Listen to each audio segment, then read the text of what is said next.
Hello, Jason here, and I just want to give you a quick look at this model that I'm working on. And it is the Airfix 1/24th scale Spitfire Mark 9. And this is the first model kit that I've built in maybe 15 years. And it's certainly the most complex one that I've ever built in my life. I think it's got something in the region of 400 pieces to it. I've been working on it for a while, just doing small bits and pieces when I can. I've got the seat there, that was my starting point. I spent a lot of time trying to make a good job of this because it's an expensive kit, relatively expensive. It's obviously got a lot of parts to it, so it's worth taking the effort.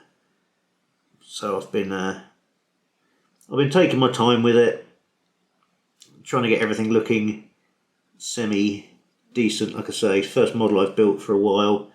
So I've got the seat there. I mean, the instrument panel is tiny. I need to clean the paint up there. I was determined to try to get the correct coloured bezels on the gauges there, but you need a little bit of tidying up on the black.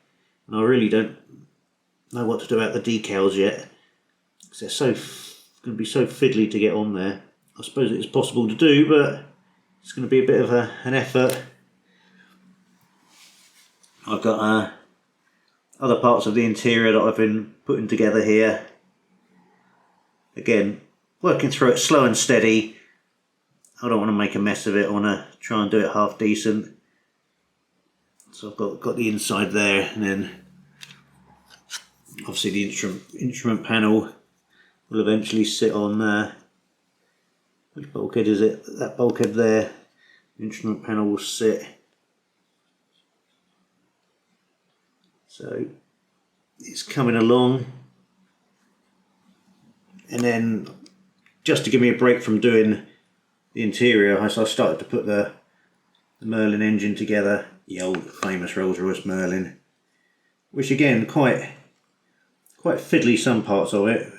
I mean, particularly things like, and I don't think this is going to focus very well, but parts like trying to get the names to come up on there. That's obviously supposed to be red text on black for the Rolls-Royce label there, but the only way I could find to do it is to do a red inlay and then sand it over to make this sort of silver metal texture show through. But it's sort of the best way that I could get the name to show up in some way. So yeah, the Merlin's coming along. Like I say, I started to build a Merlin just because I wanted something to do whilst the interior parts of the cockpit were kind of drying, or I couldn't progress with it. I wanted another part to be getting on with. And I've just got some other small fiddly bits to do here that need to go in eventually. Foot pedals, seat belts again there, or harness rather. So yeah, like I say, it's coming along. Obviously it's going to be quite a big model when it's finished, but yeah, I'm happy with it so far. Like I say, slow and steady. I don't want to mess it up. I want to try and do something half decent with it, make it look semi good. So there we have it, the Airfix 1/24th scale Supermarine Spitfire Mark 9C, and it's coming along. I will keep you updated with the progress. So bye for now.